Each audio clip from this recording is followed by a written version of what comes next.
Hello students, क्या आपने कभी सोचा है कि किसी सैनिक के लिए सबसे मूल्यवान चीज क्या होती है? उसका परिवार, उसका जीवन, उसके सपने या फिर उसका देश? जब कोई सैनिक मातृभूमि की रक्षा करते हुए अपने प्राणों का बलिदान देता है, तब वह केवल एक व्यक्ति नहीं रहता, बल्कि साहस, त्याग और देशभक्ति का प्रतीक बन जाता है। आज हम ऐसी ही एक अमर देशभक्ति कविता का अध्ययन करेंगे, जिसमें एक शहीद सैनिक अपने अंतिम संदेश के माध्यम से पूरे राष्ट्र को एक महत्वपूर्ण जिम्मेदारी सौंपता है। ये कविता है कर चले हम फिदा, जिसे प्रसिद्ध कवि कैफी आजमी ने लिखा है। यह कविता हमें बताती है कि देश का सम्मान, उसकी स्वतंत्रता और उसकी सुरक्षा केवल सैनिकों की ही नहीं, बल्कि प्रत्येक नागरिक की जिम्मेदारी है। तो आइए इस प्रेरणादायक कविता को विस्तार से समझते हैं। कवि परिचय। कैफी आजमी उर्दू साहित्य के प्रसिद्ध कवि, शायर और गीतकार थे। उनका जन्म 19 जनवरी 1919 को उत्तर प्रदेश के आजमगढ़ जिले में हुआ था। उन्होंने अनेक प्रसिद्ध कविताएं और फिल्मी गीत लिखे। उनकी रचनाओं में देश प्रेम, सामाजिक चेतना और मानवीय संवेदनाओं का सुंदर चित्रण मिलता है। देश और समाज के प्रति उनकी गहरी संवेदनशीलता का प्रभाव उनकी कविता कर चले हम फिदा में भी स्पष्ट रूप से दिखाई देता है। पाठ परिचय। यह कविता 1962 के भारत चीन युद्ध की पृष्ठभूमि पर बनी प्रसिद्ध फिल्म हकीकत का गीत है, जिसे कैफी आजमी ने लिखा था। इस कविता में उन सैनिकों की भावनाएं व्यक्त की गई हैं जो देश की रक्षा करते हुए अपने प्राणों का बलिदान दे देते हैं। वे देशवासियों से कहते हैं कि हमने अपना कर्तव्य निभा दिया है। अब इस मातृभूमि की सुरक्षा और उसके सम्मान को बनाए रखने की जिम्मेदारी आने वाली पीढ़ी के हाथों में है। कर चले हम फिदा जानो तन साथियों, अब तुम्हारे हवाले वतन साथियों। सांस थमती गई, नब्ज जमती गई, फिर भी बढ़ते कदम को न रुकने दिया। कट गए सर हमारे तो कुछ गम नहीं, सर हिमालय का हमने न झुकने दिया। मरते मरते रहा बागपन साथियों, अब तुम्हारे हवाले वतन साथियों। आइए अब पहले पद को समझते हैं। कल्पना कीजिए कि आप शून्य से नीचे के तापमान में एक बर्फीली पहाड़ी पर खड़े हैं। चारों ओर दुश्मनों की गोलियां बरस रही हैं। ठंड इतनी भीषण है कि शरीर सुन्न पड़ता जा रहा है। सांस लेना कठिन हो रहा है और मृत्यु बिल्कुल सामने खड़ी दिखाई दे रही है। ऐसी परिस्थिति में अधिकांश लोग अपनी जान बचाने के बारे में सोचेंगे, लेकिन हमारे वीर सैनिकों ने ऐसा नहीं किया। उन्होंने अपने जीवन से ऊपर अपने देश को रखा। यही भावना इस पूरे पद की आत्मा है। कर चले हम फिदा जानो तन साथियों, अब तुम्हारे हवाले वतन साथियों। यहाँ फिदा का मतलब है न्योछावर और हवाले का मतलब है सौंपना। इन पंक्तियों में एक शहीद सैनिक अपने अंतिम क्षणों में देशवासियों को संबोधित कर रहा है। वह कहता है कि हमने इस मातृभूमि के लिए अपना तन, मन और जीवन सब कुछ अर्पित कर दिया है। हमने अपने कर्तव्य का पालन कर लिया है। अब इस देश की रक्षा और उसके सम्मान को बनाए रखने की जिम्मेदारी तुम्हारे हाथों में है।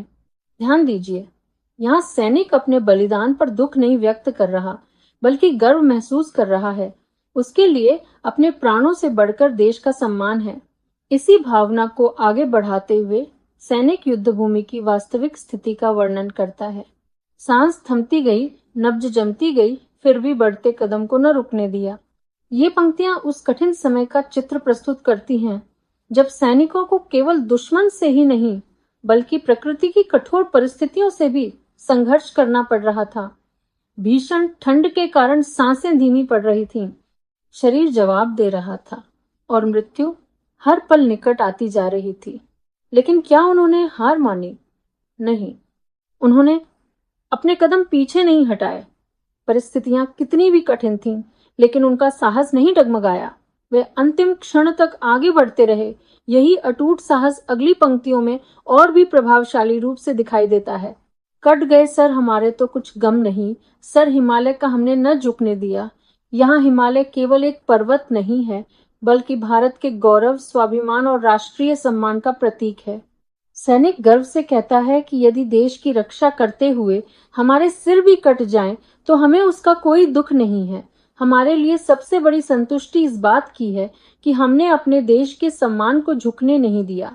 हमने अपने प्राणों की आहुति दे दी, लेकिन मातृभूमि की आन बान और शान पर कोई आंच नहीं आने दी। इस प्रकार सैनिक का बलिदान केवल उसकी व्यक्तिगत वीरता नहीं, बल्कि राष्ट्र के सम्मान की रक्षा का प्रतीक बन जाता है। अंतिम पंक्तियों में कवि सैनिकों के अदम्य साहस को अत्यंत मार्मिक ढंग से प्रस्तुत करते हैं। मरते मरते रहा बांकपन साथियों, अब तुम्हारे हवाले वतन साथियों। यहाँ बांकपन का मतलब है वीरता, शौर्य और आत्मविश्वास का भाव। सैनिक कहता है कि मृत्यु के अंतिम क्षण तक भी उसका साहस और आत्मविश्वास कम नहीं हुआ। वह भयभीत होकर नहीं, बल्कि गर्व और सम्मान के साथ युद्धभूमि में डटा रहा। यही कारण है कि वह जाते जाते फिर एक बार देशवासियों को याद दिलाता है कि अब इस राष्ट्र की सुरक्षा, उसकी स्वतंत्रता और उसके गौरव की रक्षा का दायित्व तुम्हारे हाथों में है। मुख्य संदेश: यह पद हमें सिखाता है कि सच्चे सैनिक के लिए अपने प्राणों से भी अधिक महत्वपूर्ण उसके देश का सम्मान होता है। वह अंतिम सांस तक अपने कर्तव्य का पालन करता है और आने वाली पीढ़ियों को राष्ट्र की रक्षा का दायित्व सौंप जाता है। यही त्याग, साहस और देश प्रेम इस कविता की आत्मा है। जिंदा रहने के मौसम बहुत हैं, मगर जान देने की रुत रोज आती नहीं। हुस्न और इश्क दोनों को रुस्वा करे वो जवानी जो खून में नहाती नहीं। आज धरती बनी है दुल्हन साथियों, अब तुम्हारे हवाले वतन साथियों। हम अक्सर सोचते हैं कि जीवन का उद्देश्य केवल अपने सपने पूरे करना, सुख सुविधाएं पाना और खुश रहना है।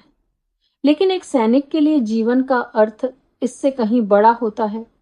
उसके लिए सबसे बड़ा सम्मान अपनी मातृभूमि की रक्षा करना और आवश्यकता पड़ने पर उसके लिए अपना सर्वस्व अर्पित कर देना है। इसी भावना को कवि ने इस पद में अत्यंत मार्मिक और प्रेरणादायक ढंग से व्यक्त किया है। जिंदा रहने के मौसम बहुत हैं, मगर जान देने की रुत रोज आती नहीं। यहाँ रुत का मतलब है मौसम या शुभ अवसर।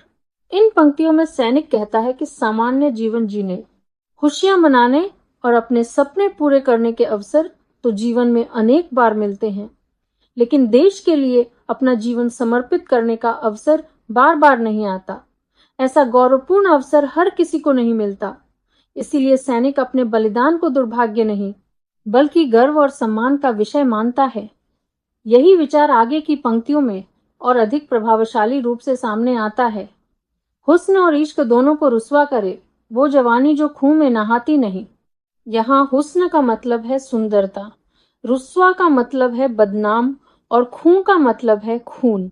यहाँ कवि देश के युवाओं को संबोधित करते हुए कहते हैं कि केवल अपनी सुंदरता, सुख सुविधाओं और निजी प्रेम में डूबी हुई जवानी अधूरी है।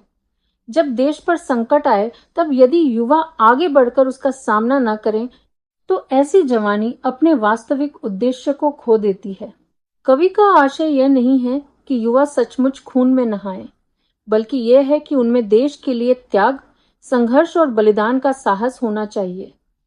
सच्ची जवानी वही है जो आवश्यकता पड़ने पर राष्ट्रहित को अपने व्यक्तिगत सुखों से ऊपर रख सके। देश प्रेम की यही भावना अगले चित्रात्मक बिंब में और भी भावपूर्ण हो उठती है। आज धरती बनी है दुल्हन साथियों, अब तुम्हारे हवाले वतन साथियों।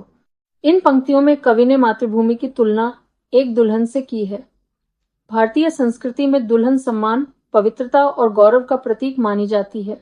सैनिक कहता है कि आज यह धरती उन वीरों के बलिदान से पवित्र हो गई है जिन्होंने देश की रक्षा के लिए अपना रक्त बहाया है। यह मातृभूमि किसी सजी संवरी दुल्हन की तरह गौरवशाली दिखाई दे रही है। जिस प्रकार एक दुल्हन की मर्यादा और सम्मान की रक्षा करना परिवार का कर्तव्य होता है, उसी प्रकार इस मातृभूमि की रक्षा करना प्रत्येक नागरिक का दायित्व है। सैनिक अपना कर्तव्य निभाकर जा रहे हैं और अब इस देश की सुरक्षा, सम्मान और भविष्य की जिम्मेदारी आने वाली पीढ़ियों को सौंप रहे हैं। मुख्य संदेश: इस पद में कवि युवाओं को यह संदेश देते हैं कि जीवन का सबसे बड़ा उद्देश्य केवल अपने लिए जीना नहीं, बल्कि अपने देश और समाज के प्रति अपने कर्तव्यों को निभाना भी है। सच्ची जवानी वही है जिसमें साहस, त्याग, कर्तव्यनिष्ठा और राष्ट्र प्रेम की भावना हो, यही भावना एक साधारण व्यक्ति को महान बनाती है। आगे बढ़ते हैं और तीसरे पद को समझते हैं। राह कुर्बानियों की न वीरान हो, तुम सजाते ही रहना नए काफिले। फतेह का जश्न इस जश्न के बाद है, जिंदगी मौत से मिल रही है गले। बांध लो अपने सर से कफन साथियों, अब तुम्हारे हवाले वतन साथियों। अब कवि हमें एक शहीद सैनिक के मन की अंतिम चिंता से परिचित कराते हैं। एक सैनिक युद्धभूमि में अपने जीवन की अंतिम घड़ियां जी रहा है। शरीर थक चुका है, मृत्यु निकट है, लेकिन उसके मन में अपने लिए कोई चिंता नहीं है। उसे चिंता है तो केवल अपने देश की, उस देश की जिसकी रक्षा के लिए उसने अपना सर्वस्व अर्पित कर दिया है। इसी भावना को कवि ने इस तीसरे पद में अत्यंत प्रभावशाली ढंग से व्यक्त किया है। राह कुर्बानियों की न वीरान हो, तुम सजाते ही रहना नए काफिले।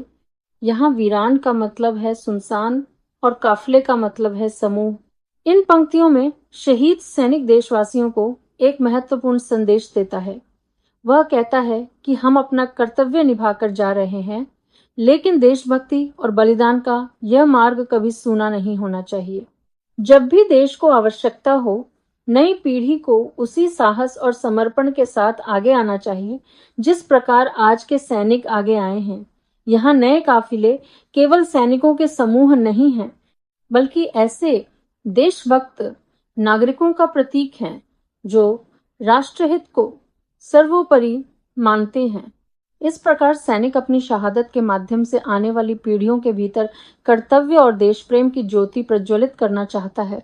इसी विचार को आगे बढ़ाते हुए वह युद्धभूमि की स्थिति का चित्र प्रस्तुत करता है। फतह का जश्न इस जश्न के बाद है, जिंदगी मौत से मिल रही है गले। यहाँ फतह का मतलब है विजय और जश्न का मतलब है उत्सव। सैनिक कहता है कि विजय का उत्सव तभी संभव है जब उसके पीछे बलिदान और संघर्ष की कहानी हो। युद्ध भूमि में इस समय सैनिक अपने प्राणों की बाजी लगा रहे हैं। मृत्यु सामने खड़ी है, लेकिन उनके कदम डगमगा नहीं रहे। जिंदगी मौत से मिल रही है गले। यह एक अत्यंत मार्मिक और प्रभावशाली अभिव्यक्ति है। इसका अर्थ है कि सैनिक मृत्यु से भयभीत नहीं है, वे उसे भी देशहित में स्वीकार करने के लिए तैयार हैं, क्योंकि उन्हें विश्वास है कि उनके बलिदान से राष्ट्र की विजय सुनिश्चित होगी। यहीं से कविता का स्वर और अधिक प्रेरणादायक हो जाता है। बांध लो अपने सर से कफन साथियों, अब तुम्हारे हवाले वतन साथियों। ये पंक्तियां सैनिक की अंतिम पुकार हैं। आइए अब हम अंतिम पद पढ़ते हैं। सर पर कफन बांधना एक प्रसिद्ध मुहावरा है, जिसका अर्थ है हर प्रकार के भय और स्वार्थ को त्याग कर किसी महान उद्देश्य के लिए पूर्ण समर्पण के साथ तैयार हो जाना। सैनिक देशवासियों से कहता है कि जिस प्रकार हमने देश की रक्षा के लिए अपने प्राणों की परवाह नहीं की, उसी प्रकार तुम्हें भी राष्ट्रहित को सर्वोपरि रखना होगा। यह केवल युद्ध लड़ने का संदेश नहीं है, बल्कि अपने कर्तव्यों को निष्ठा से निभाने, देश के सम्मान की रक्षा करने और आवश्यकता पड़ने पर हर त्याग के लिए तैयार रहने का संदेश है। और अंत में सैनिक एक बार फिर अपनी सबसे प्रिय धरोहर, अपने वतन को देशवासियों के हवाले करते हुए विदा लेता है।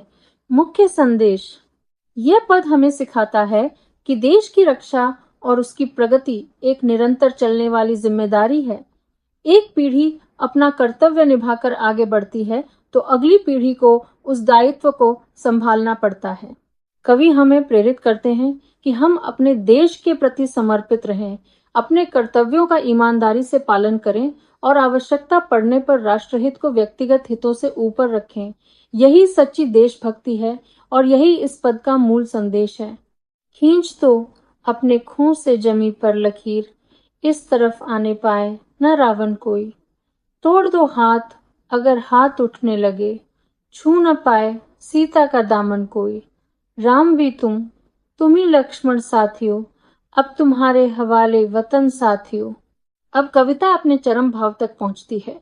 यहाँ कवि ने रामायण के प्रसिद्ध पात्रों और प्रसंगों का सहारा लेकर देश की सुरक्षा और नागरिकों के कर्तव्य का अत्यंत प्रभावशाली संदेश दिया है। खींच दो अपने खून से जमीन पर लकीर, इस तरफ आने पाए न रावण कोई। यहाँ जमीन का मतलब है धरती और लकीर का मतलब है रेखा। इन पंक्तियों में सैनिक देशवासियों से कहता है कि वे अपनी मातृभूमि की रक्षा के लिए ऐसी अटूट सीमा बनाएं जिसे कोई भी शत्रु या बुरी शक्ति पार करने का साहस न कर सके। यहाँ रावण हर उस शक्ति का प्रतीक है जो अन्याय, आक्रमण और बुराई का प्रतिनिधित्व करती है। वहीं खून से लकीर खींचना देश की रक्षा के लिए पूर्ण समर्पण और बलिदान की भावना को दर्शाता है। तोड़ दो हाथ अगर हाथ उठने लगे, छू न पाए सीता का दामन कोई। इन पंक्तियों में सीता मातृभूमि का प्रतीक है। सैनिक कहना चाहता है कि यदि कोई शक्ति देश की स्वतंत्रता, सम्मान या अखंडता को नुकसान पहुंचाने का प्रयास करे तो उसका दृढ़ता से सामना किया जाना चाहिए। यहाँ हाथ तोड़ देना का आशय हिंसा नहीं, बल्कि ऐसे हर प्रयास को विफल कर देना है जो राष्ट्र के सम्मान और सुरक्षा के विरुद्ध हो। राम भी तुम ही लक्ष्मण साथियों, अब तुम्हारे हवाले वतन साथियों, यह इस कविता की सबसे प्रेरणादायक पंक्तियों में से एक है। सैनिक देश के युवाओं और नागरिकों से कहता है कि अब देश की मर्यादा की रक्षा करने वाले राम भी तुम हो और उसकी सीमाओं की सुरक्षा करने वाले लक्ष्मण भी तुम हो। अर्थात देश की स्वतंत्रता, सम्मान और भविष्य की जिम्मेदारी अब तुम्हारे हाथों में है। सैनिक अपना कर्तव्य निभाकर जा रहा है और जाते जाते आने वाली पीढ़ियों को यह अमूल्य जिम्मेदारी सौंप रहा है। मुख्य संदेश: इस पद में कवि हमें यह संदेश देते हैं कि राष्ट्र की सुरक्षा केवल सैनिकों की जिम्मेदारी नहीं है। प्रत्येक नागरिक का कर्तव्य है कि वह अपने देश के सम्मान, एकता और अखंडता की रक्षा के लिए सदैव सजग रहे। जब भी देश को आवश्यकता हो, हमें साहस, कर्तव्यनिष्ठा और समर्पण का परिचय देना चाहिए। यही इस पद का मूल संदेश है। निष्कर्ष: कर चले हम फिदा केवल एक देशभक्ति गीत नहीं है, बल्कि उन वीर सैनिकों की भावनाओं की अभिव्यक्ति है जिन्होंने देश की रक्षा के लिए अपना सर्वस्व अर्पित कर दिया।